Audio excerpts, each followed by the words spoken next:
नमस्कार दोस्तों, student point classes में आप सभी का स्वागत है। आज का हमारा टॉपिक है भाई सर्कल लेसन ज्योमेट्री में प्रैक्टिस से 3.3। ओके, और 3.3 के पहले जो भी प्रॉपर्टी सर्कल के बारे में दी है, major arc, minor arc, central angle, ये सब सबसे पहले हम देखने।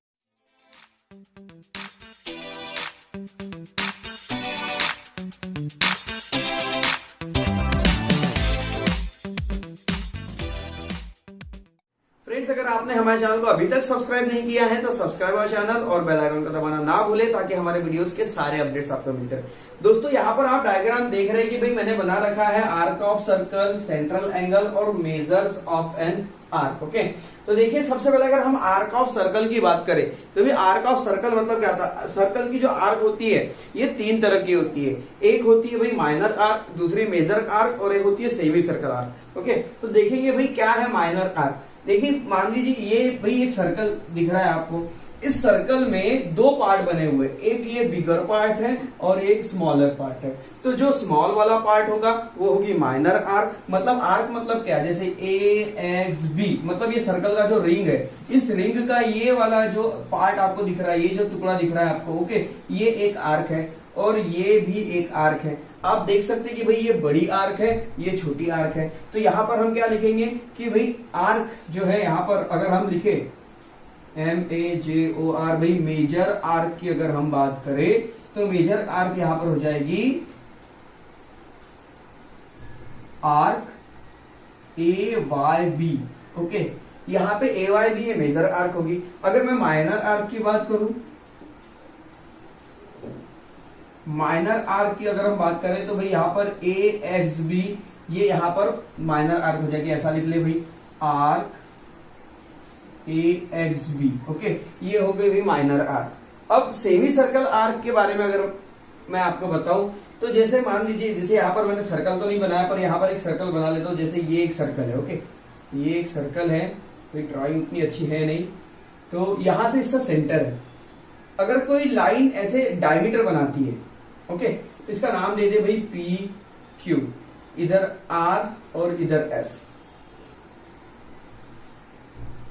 तो अगर मैं इस सर्कल की बात करूं तो देखिए यहां पर PRQ, ये जो लाइन है ये सर्कल को सेम टू पार्ट में डिवाइड कर रही है। मतलब PRQ ये भी सेमी सर्कल आर्क होगी और PSQ ये भी भाई सेमी सर्कल आर्क होगी। अगर मैं यहां पर बताऊं कि भाई अगर लिखेंगे हम यहां पर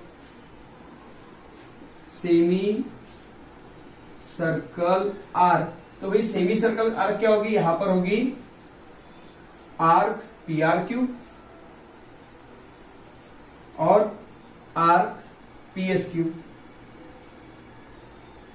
ये दोनों जो हो गई ये सेमी सर्कल आर्क हो गए।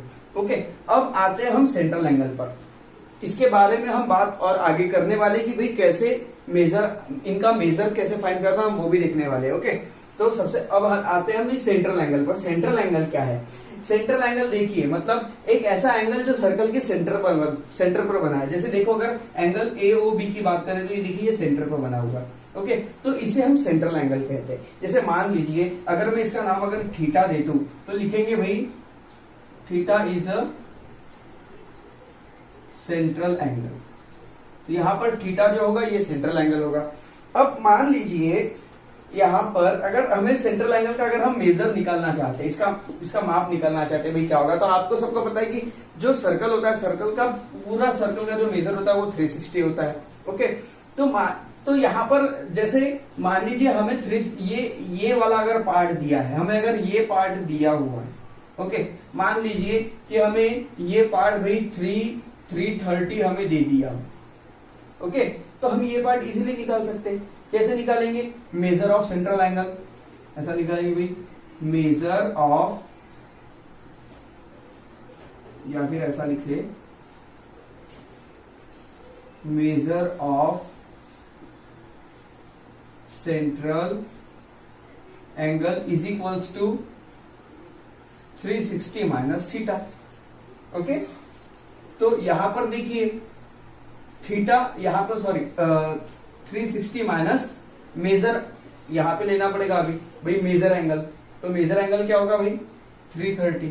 तो यहां पर क्या आ जाएगा, ये 30 हमें मिल जाएगा। मतलब यहाँ पे जो थीटा है थीटा हमें यहाँ 30 मिल जाएगा। इस तरह से हम इसे फाइंड आउट कर सकते हैं। अगर हमें छोटा एंगल दिया है तो 360 में से इसकी जो वैल्यू इसको माइनस करेंगे तो हमें पूरा बड़ा जो यहाँ पर है एंगल वो हमें मिल जाएगा। ओके, तो यहाँ पर पूरा बड़ा पार्ट हमें मिल जाएगा। तो इस तरह से हम मेजर ऑफ सेंट्रल एंगल भी निकाल सकते हैं। अगर अब आइए अब देखते हैं मेजर ऑफ एन आर्क।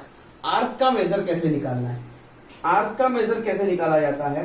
तो देखिए, अगर हमें मेजर आर्क निकालना है, okay, measures of major arc.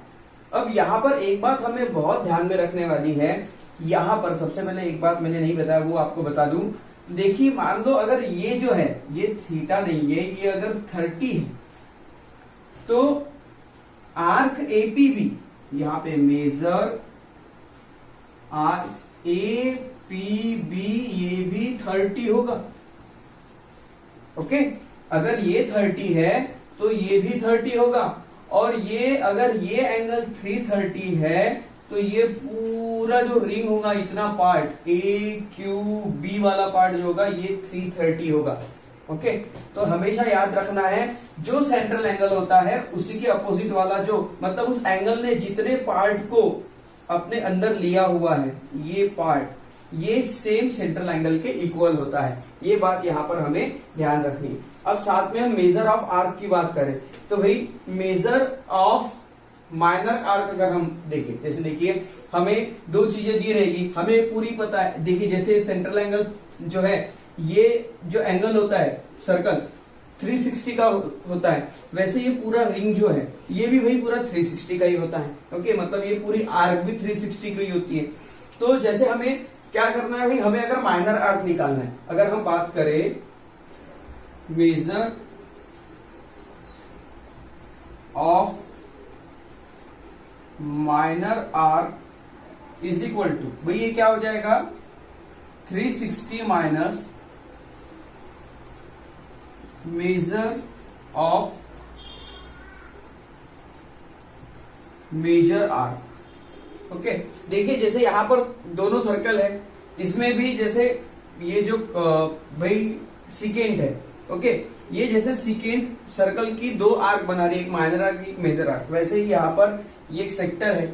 Okay, major angle ये जो सेक्टर है, ओके, ये सेक्टर भी क्या कर रहा है, दो आर्क बना रहा है, एक छोटी आर्क और एक बड़ी आर्क।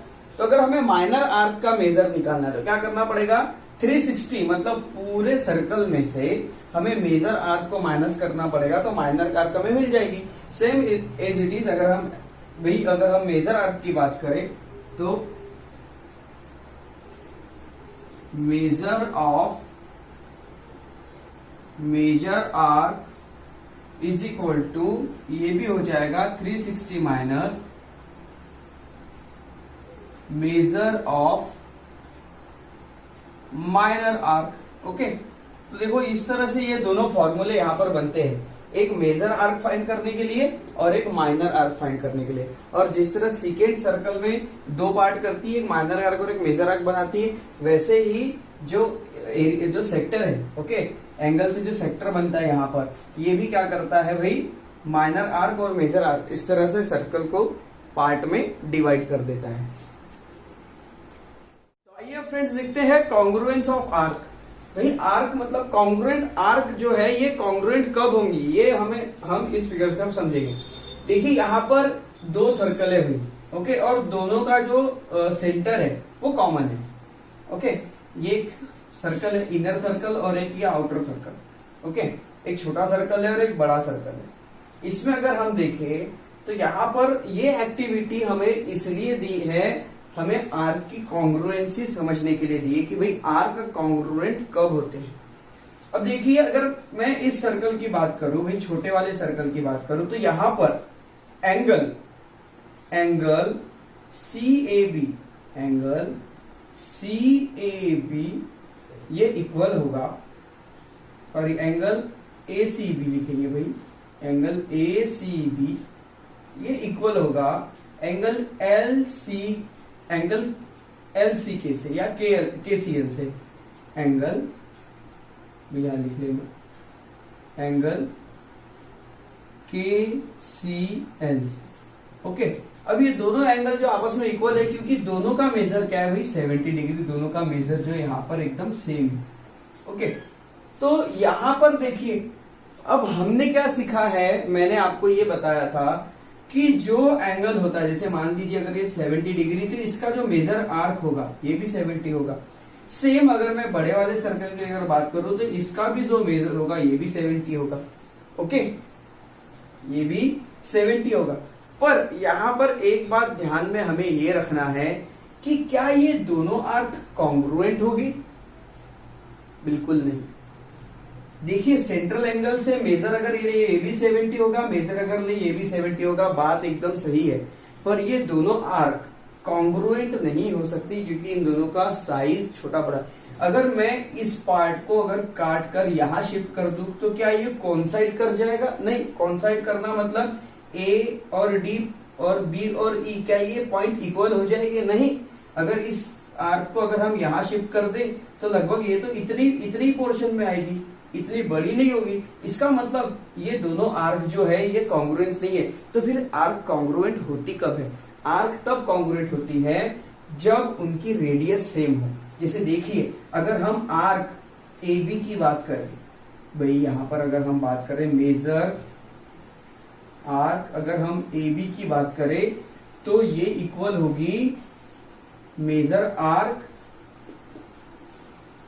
किसके साथ? केएल के साथ। ओके, ये दोनों इक्वल होगी। क्यों? क्योंकि इनकी रेडियस इक्वल है, इनकी रेडियस सेम है और भाई सेंट्रल एंगल भी सेम है। अगर हम जैसे ये एंगल 70 है तो ये जो आर्क है आर्क डीई और आर्क जीएफ, ये दोनों आर्क यहां पर कॉन्ग्रुएंट हो जाएगी।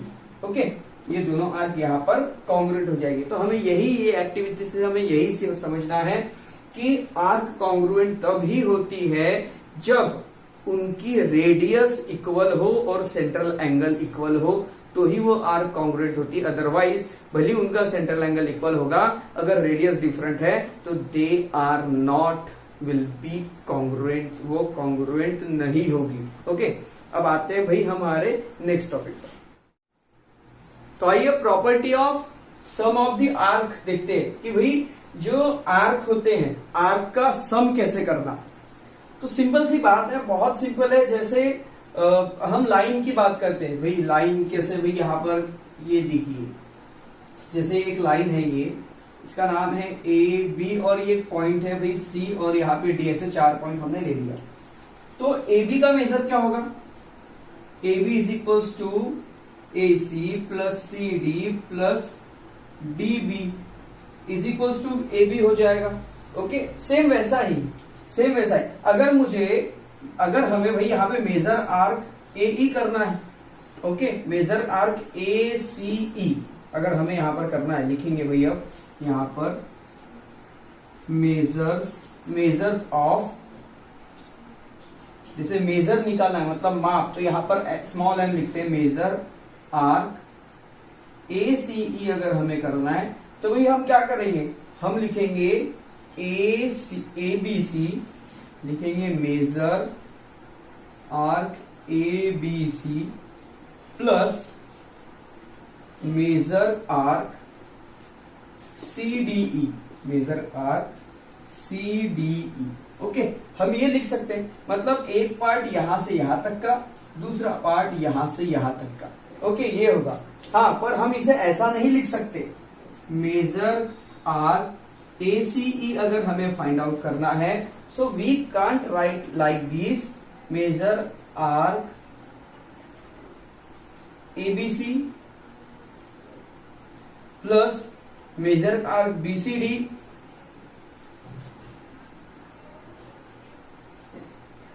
Plus major arc C D E.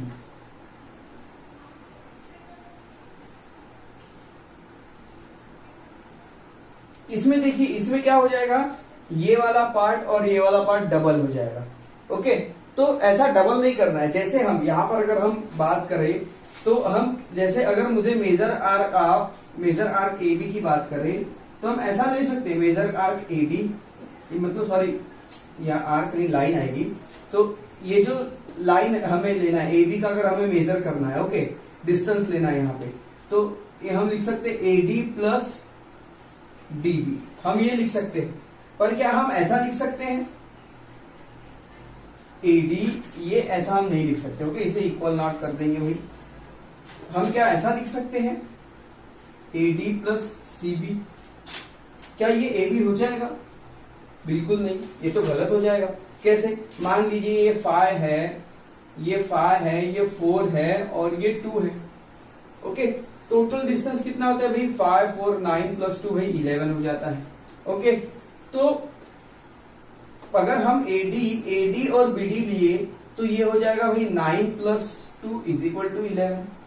Okay, पर अगर हम ऐसा लेते AD और CB तो क्या हो जाएगा? ये तो हो गया 9 और ये हो गया 6 और ये तो 15 हो जाएगा। ओके, तो इस तरह से हमें नहीं लेना है। ओके, बहुत सिंपल सा कंसेप्ट है ये। बस जब भी हम मेजर लेते हैं तो मेजर्स अगर आर्क लेते हैं, जैसे हमें ACE लेना है तो एक बार ABC लेंगे और दूसरी बार CDE लेंगे।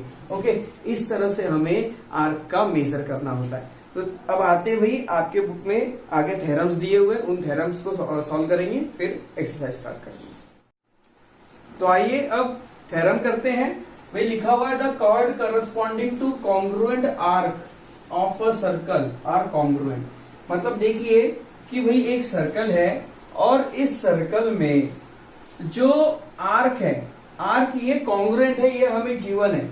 अगर आर्क अगर कॉन्ग्रुएंट है तो भाई कॉर्ड भी कॉन्ग्रुएंट होंगी, ये हमें प्रूफ करना है। चाहे वो एक ही सर्कल की बात हो या दो कॉन्ग्रुएंट सर्कल की बात हो। अगर दो कॉन्ग्रुएंट या फिर और कॉन्ग्रुएंट सर्कल मतलब दो सर्कल रहेंगे अलग अलग, जिनकी रेडियस सेम रहेगी और जिनके सेंट्रल एंगल सेम रहेंगे। ओके, और उनकी आर्क जो है वो भी सेम रहेगी, तो उनकी दोनों की जो कॉर्ड बनी है वो कॉर्ड इक्वल है, ये हमें बताना है। ओके, तो आइए अब इस डायग्राम से हम इसे प्रूफ करते हैं। सबसे पहले लिखेंगे भाई गिवन। देखिए गिवन हमें क्या दिया हुआ है, सर्कल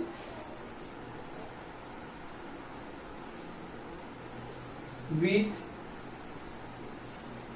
सेंटर बी। एक सर्कल है भाई जिसका सेंटर पॉइंट है बी, उसमें हमें दिया हुआ है आर्क APC। लिखेंगे मेजर आर्क APC, ये कॉन्ग्रुएंट है मेजर आर्क DQE से, DQE से। भाई ये दोनों आर्क यहां पर कॉन्ग्रुएंट है। हमें यहां पर प्रूफ क्या करना है, लिखेंगे to proof, we have to prove that here chord AC are congruent to chord DE।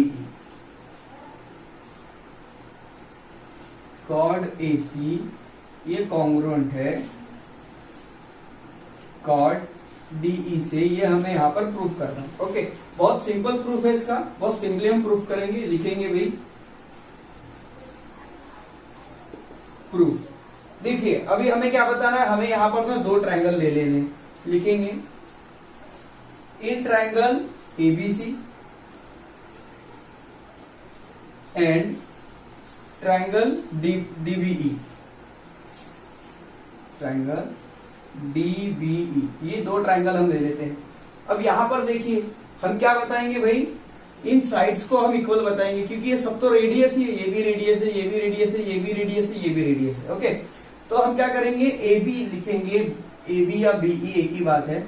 Okay, तो AB या BA। ओके, तो लिखेंगे BA, लिखेंगे भाई, लिखेंगे BA जो है, BA ये कॉन्ग्रुएंट है BD से। ओके, हम दोनों ट्रायंगल की बात कर रहे हैं, तो BA को BC से ना बताते हुए BA को BD से बताएंगे। मतलब इस ट्रायंगल की साइड को दूसरे ट्रायंगल की साइड से और इस ट्रायंगल की साइड को इस वाले ट्रायंगल के साइड से। तो लिखेंगे BA जो है ये कॉन्ग्रुएंट है BD से। ओके भाई, Q radii of same circle. उसके बाद फिर से BC जो है, BC congruent to BE। Reason भाई, रीजन इसके लिए दोनों का रीजन तो सेम है भाई, रेडियाई ऑफ सेम सर्कल। उसके बाद हमें और क्या बता सकते हैं यहाँ पर, एंगल बता देंगे। एंगल बता देंगे क्यों, क्योंकि आर्क दोनों की इक्वल है।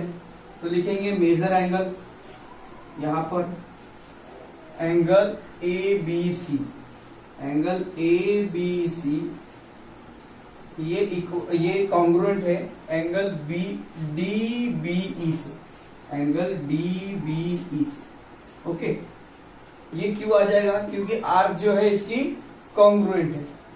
ओके, क्या लिखेंगे, ये तो दिया ही हुआ है, because arc are congruent. Arc हमें बताया भी कॉन्ग्रुएंट है, तो आर्क कॉन्ग्रुएंट है तो एंगल भी कॉन्ग्रुएंट बनेगी। अब यहां पर देखिए दो साइड एक angle, side angle side, side angle side, तो यहां पर क्या हो जाएगा, therefore triangle A B C ये कॉन्ग्रुएंट हो जाएगा ट्रायंगल डी बी ई से। ओके भाई, क्यों लिखेंगे, from side angle side test से ये कॉन्ग्रुएंट हो गए। अब ये दोनों अगर ट्रायंगल यहां पर कॉन्ग्रुएंट हो गए तो हम AC और DE को कॉन्ग्रुएंट लिख सकते हैं। तो लिखेंगे therefore chord AC congruent to chord DE, और ये क्यों कॉन्ग्रुएंट है भाई, ये आ जाएगा CSCT से। Okay, corresponding sides of congruent triangle, ये दोनों ट्रायंगल तो कॉन्ग्रुएंट हो गए, तो इनकी करस्पॉन्डिंग साइड्स भी कॉन्ग्रुएंट हो जाएगी। तो देखिए बस सिंपल सा प्रूफ है, इतना सा, बाकी कुछ नहीं है इसमें। ओके, तो इस तरह से हमने बता दिया कि भाई AC और DE ये आपस में दोनों कॉन्ग्रुएंट है। टेक अ स्क्रीनशॉट, फिर हम करते हैं नेक्स्ट थ्योरम। तो आइए अब इसी थ्योरम का भाई कन्वर्स करते हैं। देखिए इसमें क्या प्रूफ करना है, corresponding arc of congruent chord of a circle are congruent. देखिए हमें इसमें क्या प्रूफ करना है, corresponding arc of congruent chord of a circle are congruent, मतलब भाई दो ट्रायंगल बने, मतलब ये दो आर्क यहाँ पर बनी हुई है, और ये दोनों आर्क की जो करस्पॉन्डिंग कॉर्ड है, ये कॉर्ड अगर कॉन्ग्रुएंट है, मतलब PQ और RS अगर ये दोनों कॉन्ग्रुएंट है, तो आर्क PMQ और आर्क RNS ये दोनों कॉन्ग्रुएंट होगी, ये प्रूफ करना है। इसके पहले हमने क्या प्रूफ किया था, हमें ये दिया गया था कि भाई आर्क कॉन्ग्रुएंट है, कॉर्ड को कॉन्ग्रुएंट है, ये प्रूफ कीजिए। अभी क्या बोला है, अभी ये बताया कि भाई कॉर्ड कॉन्ग्रुएंट दिए हुई है, आर्क कॉन्ग्रुएंट है, ये प्रूफ कीजिए। ओके, तो बहुत सिंपल है, लिखेंगे भाई given O is the center of the circle. वो क्या है भाई, सर्कल का सेंटर है, और साथ में हमें क्या गिवन है कि कॉर्ड जो है, देखिए corresponding arc of congruent chord, मतलब कॉर्ड जो है वो कॉन्ग्रुएंट है, तो लिखेंगे कॉर्ड PQ कॉन्ग्रुएंट है कॉर्ड RS से, कॉर्ड RS ये दोनों कॉन्ग्रुएंट है। हमें प्रूफ क्या करना है, ओके, हमें प्रूफ करना है आर्क, तो लिखेंगे मेजर आर्क PMQ ये कॉन्ग्रुएंट है मेजर आर्क RNS से। ओके, इन दोनों को हमें कॉन्ग्रुएंट बताना है। कैसे बताएंगे, बहुत सिंपल है, प्रूफ लेंगे भाई, दो ट्रायंगल यहां पर हम फिर से लेंगे भाई, in triangle POQ and triangle ROS। Okay, ये दो ट्रायंगल यहां पर हम ले लेंगे। अब देखिए इसमें हम क्या बताएंगे, देखिए ये OP कॉन्ग्रुएंट है OR से। ओके भाई, और साथ में OQ ये भी कॉन्ग्रुएंट है OS से। दोनों के लिए एक ही रीजन है हमारे पास, क्या है भाई,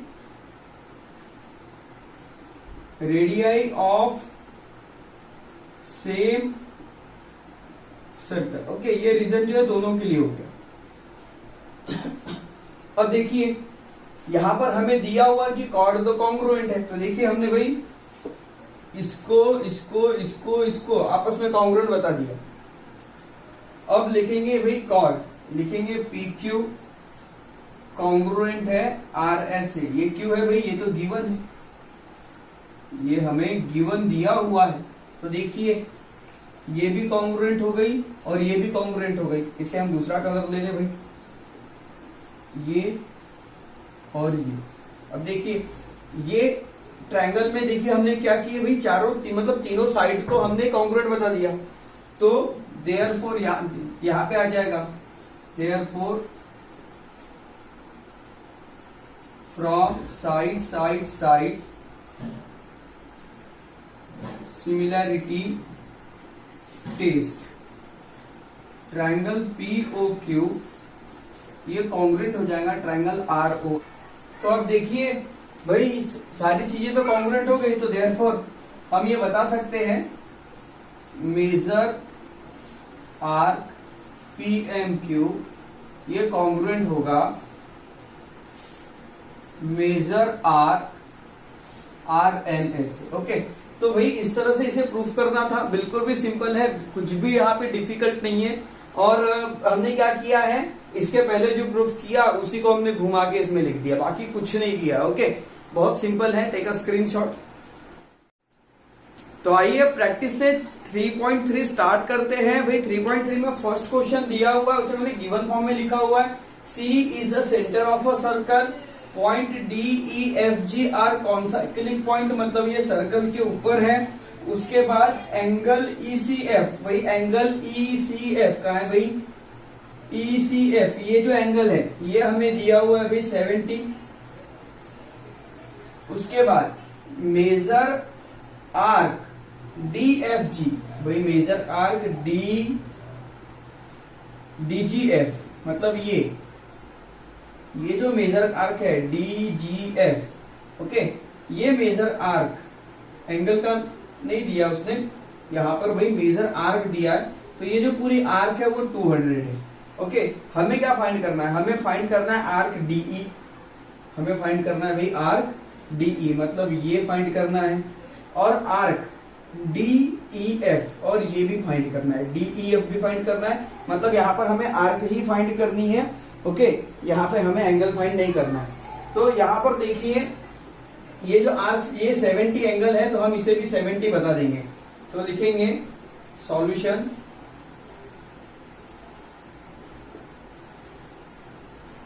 सेंट्रल एंगल, मतलब यहां लिखेंगे एंगल CEF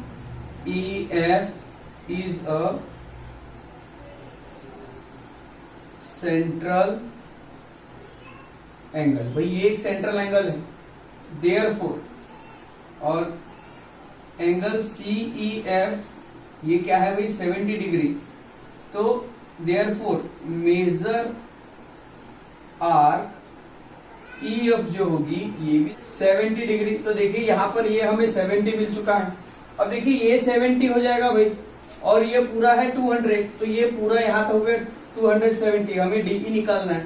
तो क्या करेंगे, लिखेंगे भाई मेजर आर्क, पेन चेंज कर लूं, major arc DE plus major arc EF plus major arc DGF is equals to 360 degree हो जाएगा। देखिए ये आर्क प्लस ये आर्क प्लस पूरी ये आर्क, पूरा मिलाकर सर्कल कंप्लीट होता है, मतलब 360 हो जाता है यहाँ पर। तो अब यहाँ पर हम क्या करेंगे भाई, DE तो हमें फाइंड आउट करना है, इसे वैसे ही रखेंगे, major arc DE, okay, plus major arc EF कितना भाई, ये आ गया 70 और ये है 200 और ये आ गया 360। तो ये major arc DE is equals to 360 minus 270। Okay, तो यहां पर ये हमें मिल जाता है, हम ऐसा लिख लेंगे भाई यहाँ पर major arc DE is equals to 360 में से 270 को हमें यहाँ पर माइनस करना है, 0 में से 0 माइनस हुआ तो यहाँ पर में 0 बचेगा, यहाँ पर 6 में से 7 माइनस नहीं होगा, तो यहाँ पर आ जाएगा 16 में से 7 गया तो यहाँ पर बचेगा भाई 9। ओके, तो यहाँ पर आ जाता है हमारा ये 90 डिग्री। तो अब आगे देखते हैं। अब हमें क्या फाइंड करना है, हमें DEF फाइंड करना है। ओके, हमें फाइंड करना है DEF। कहाँ है भाई DEF? तो वो तो सिंपल है, ये हमें मिल गया 90। ओके, और ये है 70। DEF फाइंड करेंगे तो लिखेंगे major arc DEF is equal to, measure arc DEF is equal to क्या हो जाएगा भाई, इन दोनों का sum. Measure arc DE plus major arc EF, और ये क्या है भाई, ये आया 90 प्लस 70। ओके, तो यहाँ पे आ जाएगा 160। तो यहाँ पर हमें मिल गया major arc DEF is equals to 160। तो देखिए इस तरह से इसे सॉल्व करना था, बिल्कुल सिंपल है। ओके, टेक अ स्क्रीनशॉट, फिर हम करते हैं नेक्स्ट क्वेश्चन। तो आइए दोस्तों क्वेश्चन नंबर 2 सॉल्व करते हैं। क्वेश्चन नंबर 2 है इन गिवन सर्कल, मतलब एक सर्कल है जिसमें एक भाई इक्विलेटरल ट्रायंगल दिया हुआ है जिसका नाम है QRS। ओके, बस ये इंफॉर्मेशन है, बाकी फिर प्रूफ करना है। प्रूफ करना है आर्क RS ये कॉन्ग्रुएंट है आर्क QS से, और आर्क QS है ये कॉन्ग्रुएंट है QR से। मतलब ये तीनों आर्क जो है, ये एक पार्ट, ये दूसरा और ये तीसरा, ये तीनों पार्ट जो है, तीनों आर्क ये आपस में कॉन्ग्रुएंट है, ये हमें पहला प्रूफ करना है। दूसरा ये प्रूफ करना है मेजर आर्क QRS मतलब ये पूरा जो है QRS ये 240 डिग्री है। ओके, ये हमें प्रूफ करना है। तो आइए इसे प्रूफ करते हैं। बहुत ही सिंपल इसका प्रूफ है, गिवन और टू प्रूफ मैंने लिख लिया। यहाँ पर लिखेंगे भाई सॉल्यूशन। ओके, तो देखिए यहाँ पर हम सबसे पहले ट्रायंगल की बात करेंगे। लिखेंगे triangle QRS is a equilateral triangle. अगर ये इक्विलेटरल ट्रायंगल है तो RS ये इक्वल हो जाएगी QS से, और ये QS इक्वल हो जाएगी QR से। ओके भाई, ये तीनों साइड जो हो गई ये इक्वल हो गई, क्योंकि इक्विलेटरल ट्रायंगल की तीनों साइड क्या हो जाती है भाई, इक्वल हो जाती है। तो अगर ये तीनों साइड इक्वल है तो हम डायरेक्टली यहां पर लिख सकते हैं, बाकी हमें कुछ नहीं करना है, हम डायरेक्टली यहां लिख देंगे कि ये जो तीनों आर्क होंगी ये कॉन्ग्रुएंट होगी। ओके, तो यहां पर लिखेंगे देयरफॉर, यहां पर हम रीजन भी लिखेंगे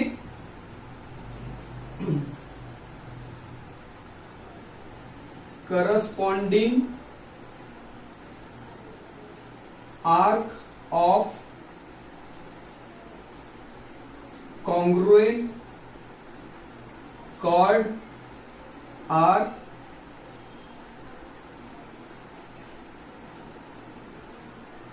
congruent। देखो corresponding arc of congruent chord are congruent, ये हमने थ्योरम पढ़ा है। अगर इसकी कॉर्ड कॉन्ग्रुएंट है तो उसकी करस्पॉन्डिंग आर्क जो मतलब कॉर्ड से जो आर्क बनी भाई वो भी कॉन्ग्रुएंट होगी।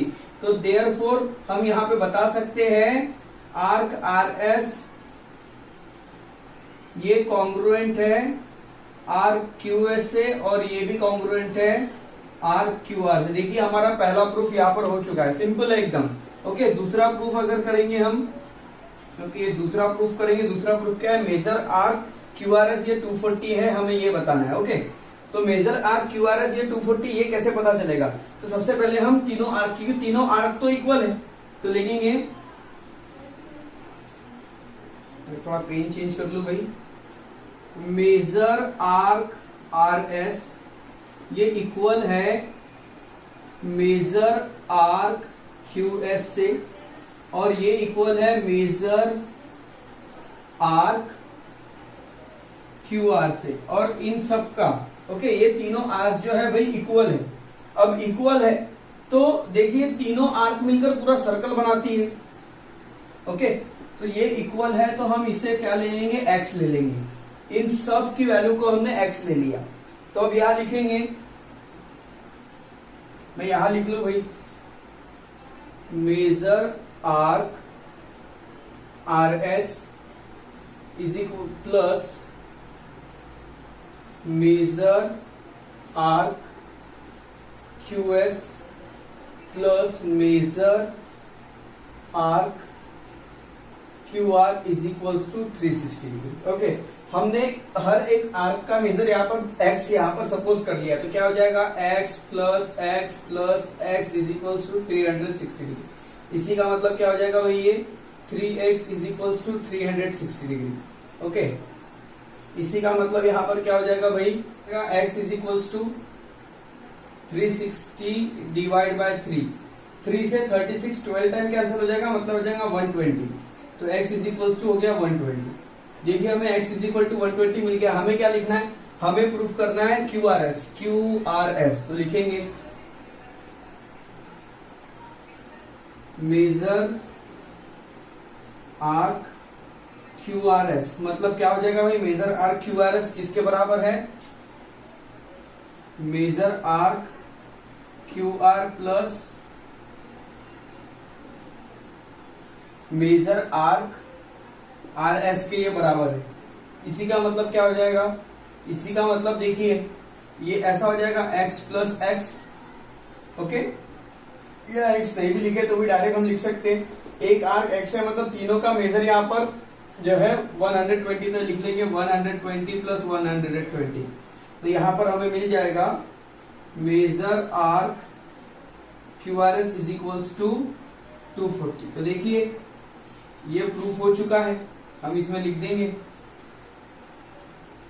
हैंस प्रूव्ड, यहां पे भी लिख देंगे भाई हैंस प्रूव्ड। तो देखिए इस तरह से हमें इसे प्रूफ करना था। टेक अ स्क्रीनशॉट, फिर हम करते हैं लास्ट क्वेश्चन। तो आइए क्वेश्चन नंबर 3 सॉल्व करते हैं। क्वेश्चन नंबर 3 बहुत ही इजी क्वेश्चन है। ओके भाई, क्या लिखा हुआ है, इन अ गिवन सर्कल, ये सर्कल दिया हुआ है जिसमें ए बी और सी डी, ये दोनों कार्ड जो है, कार्ड ए बी और कार्ड सी डी, ये दोनों कार्ड कॉन्ग्रुएंट है। हमें क्या बताना है, ए सी और बी डी ये आपस में कॉन्ग्रुएंट होगी, ये हमें प्रूफ करना है। तो बहुत सिंपल इसका प्रूफ है। तो आएंगे प्रूफ पे, सिंपली सबसे पहले लिखेंगे कि भाई क्या दिया हुआ है, हमें लिखेंगे कार्ड ए बी ये कॉन्ग्रुएंट है कार्ड सी डी से। तो हमने थ्योरम पढ़ा है, corresponding arc of congruent chord are congruent. Okay, corresponding arc of congruent chord मतलब कॉन्ग्रुएंट कार्ड से जो बनी करस्पॉन्डिंग आर्क्स होंगी वो कॉन्ग्रुएंट होगी। इसी का मतलब देयरफॉर आर्क एसीबी ये कॉन्ग्रुएंट हो जाएगी आर्क सीबीडी से। आर्क सीबीडी ये दोनों आर्क आपस में कॉन्ग्रुएंट हो गई। अब हम यहां पर एक लिख सकते हैं ऐसा कि भाई आर्क एसीबी की अगर हम बात करें तो आर्क एसीबी किससे बनी है, एसी प्लस सीबी से बनी है। तो लिखेंगे arc A C B is equals to arc AC plus arc C B. Okay, उसके बाद आर्क सीबीडी की अगर बात करें, आर्क सीबीडी ये किससे बनी है, ये बनी है arc CB plus arc V D से। ओके, अब हम दोनों को इक्वल, दोनों कॉन्ग्रुएंट तो है, हम दोनों को इक्वल भी लिख सकते हैं। तो लिखेंगे आर्क एसीबी ये इक्वल है आर्क सीबीडी से। ओके, अब ये जो आर्क दोनों आपस में इक्वल है, देखिए ये आर्क अगर दोनों इक्वल है तो इन आर्क के जो दो पार्ट होंगे वो भी आपस में इक्वल होंगे। तो इसका मतलब मैं इन दोनों को इक्वल लिख सकता हूं। ओके, तो एसीबी मतलब क्या है, आर्क एसी प्लस सीबी। तो लिखेंगे arc AC plus arc CB ये इक्वल होगा किससे, arc CB plus arc BD से। Arc CB plus arc BD. अब देखिए दोनों साइड में सीबी और सीबी है तो कैंसिल हो जाएगी, क्योंकि इसको इधर सेंड करेंगे तो एक प्लस हो जाएगा, एक माइनस हो जाएगा, हम डायरेक्टली इसे काट सकते हैं। तो हमें इक्वल में क्या मिलता है, आर्क एसी ये इक्वल है आर्क बीडी से। देखिए यही तो हमें प्रूफ करना था, आर्क एसी ये इक्वल है आर्क बीडी से। अगर ये इक्वल है तो हम इसे कॉन्ग्रुएंट लिख लेते, देयरफॉर आर्क एसी कॉन्ग्रुएंट है आर्क बीडी से, वही हेंस प्रूफ। यही तो हमें प्रूफ करना था। Okay, take a screenshot.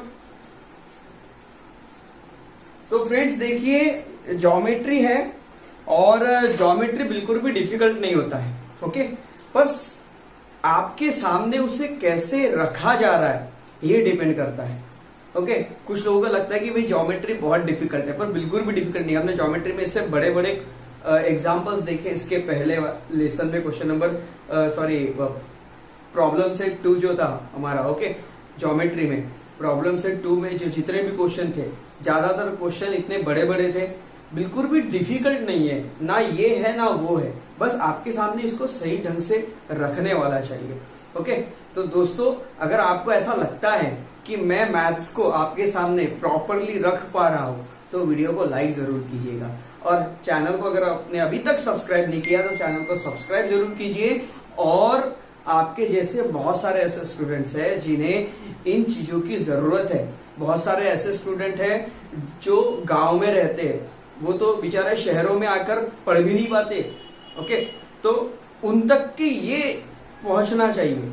ये सिर्फ आपके मदद से हो सकता है। आप इस वीडियो को देख के आप अपनी पढ़ाई कर रहे हैं, बहुत अच्छी बात है। तो आपके मदद से अगर किसी का अगर भला हो तो ये बहुत अच्छी बात होगी। दोस्तों आपके कांटेक्ट में जितने भी स्टूडेंट्स हैं या जितने भी लोग हैं, आप उन तक इन वीडियो को पहुंचाइए, जिससे ये वीडियो अगर गांव गांव शहर शहर हर कोने कोने में अगर जाता है तो ये उन स्टूडेंट तक पहुंच पाएगा जो स्टूडेंट्स बड़े बड़े एजुकेशन मतलब क्लासेस में जा नहीं पाते, बहुत ज्यादा पैसा वो दे नहीं सकते। उन बच्चों के लिए मैं यहाँ पर मदद कर रहा हूँ। वो वही अपने घर में ही रहकर पढ़ाई कर सकते हैं। मैंने ये शुरुआत की है लॉकडाउन से, और लॉकडाउन से शुरुआत तो की है, पर इस शुरुआत को मैं खत्म नहीं करने वाला हूँ। ये नहीं होगा कि भाई लॉकडाउन खत्म हो जाएगा तो सर वीडियोस बनाना बंद कर देंगे, ऐसा बिल्कुल नहीं है। मैंने एक बार इसे शुरू कर दिया, मैं इसे हमेशा शुरू रखूंगा। फ्रेंड्स बस आपका साथ चाहिए। जितना ज्यादा इसे आप शेयर कर सकते हैं, जितना ज्यादा आप इन वीडियोस को लोगों तक पहुंचा सकते हैं, प्लीज पहुंचाने की कोशिश कीजिए और हमारे साथ बने रहिए दोस्तों। Thank you.